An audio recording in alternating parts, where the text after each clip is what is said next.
काला साया। यूं तो बनारस घाट अपनी खूबसूरती के लिए बहुत प्रचलित है, पर घाट के किनारे कई राज लिए बैठे हैं।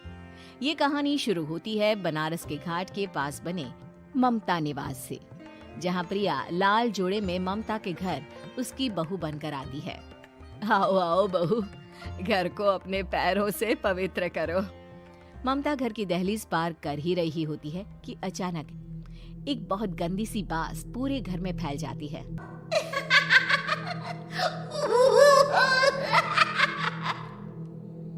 ये बदबू और ये आवाजें, ये कौन हंस रहा है माँ? अब ये पड़ोसी ना हमारे थोड़े अलग से है। कहाँ हम शाकाहारी और ये मांस मच्छी खाने वाले। छोड़, तू ध्यान मत दे और गृह प्रवेश कर।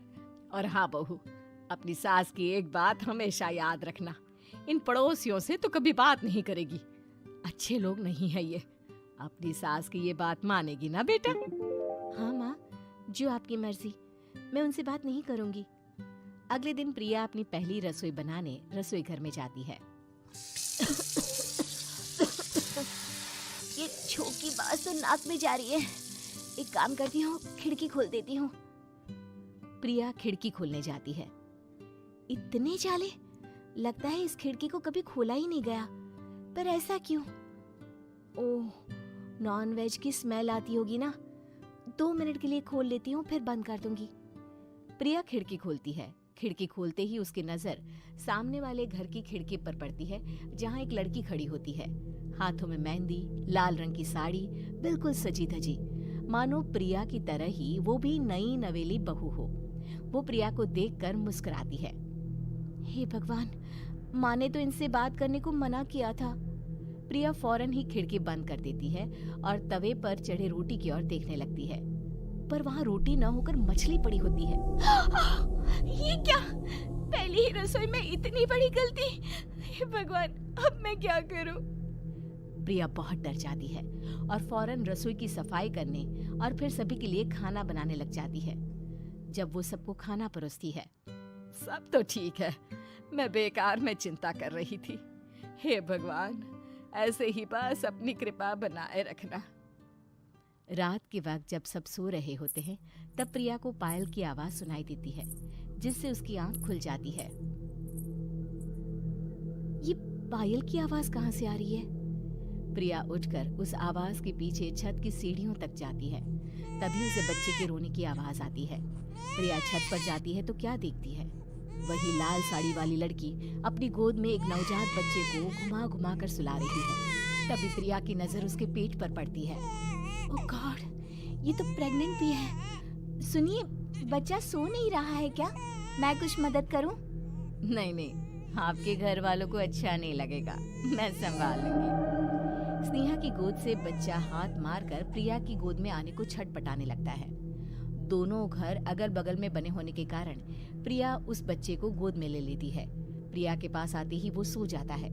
बच्चे का वो स्पर्श रात भर प्रिया भूल नहीं पाती और अगली सुबह वो छत पर कपड़े सुखा रही होती है। तभी उसे एक औरत इशारा करके बुलाती है। स्नेहा कह रही थी बाबू तुम्हारी गोद में आते ही सो गया। मैं गौरी, स्नेहा की माँ हूँ।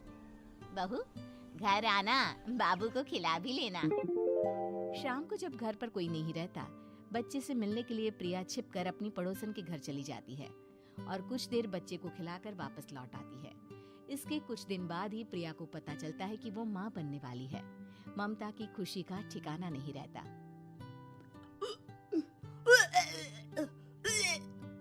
माँ जी, पता नहीं क्यों उल्टी आ रही है। प्रिया भागती हुई वॉशरूम में जाती है तो हरे और लाल रंग की उल्टी करती है। उस उल्टी में से कीड़े निकलते हैं। ये क्या? खून और ये कीड़े! माँ! माँ! प्रिया की आवाज सुनकर ममता दौड़ कर आती है, पर बेसिन में कुछ नहीं होता। प्रिया हक्की बक्की रह जाती है।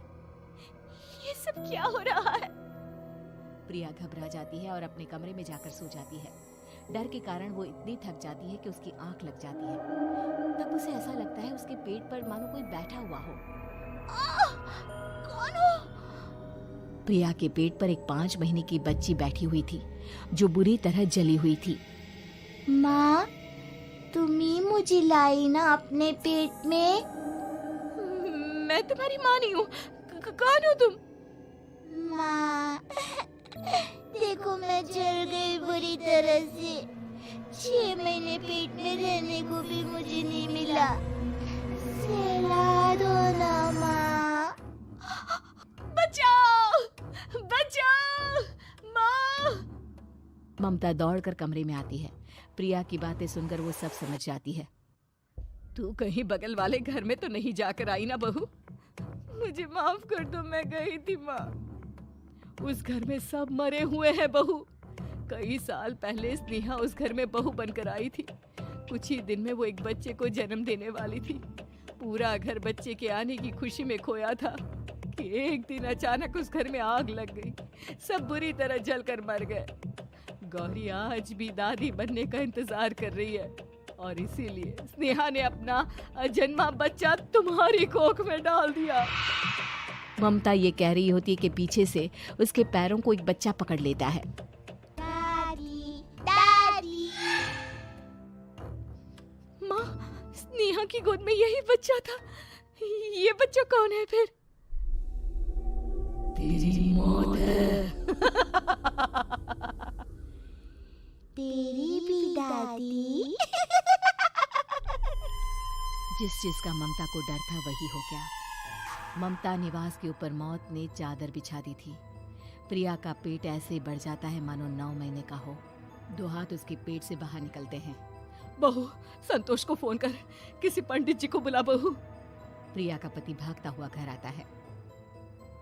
ये तो होना ही था माँ। तेरा पाप तेरे सामने आ गया तो तू सह नहीं पा रही है।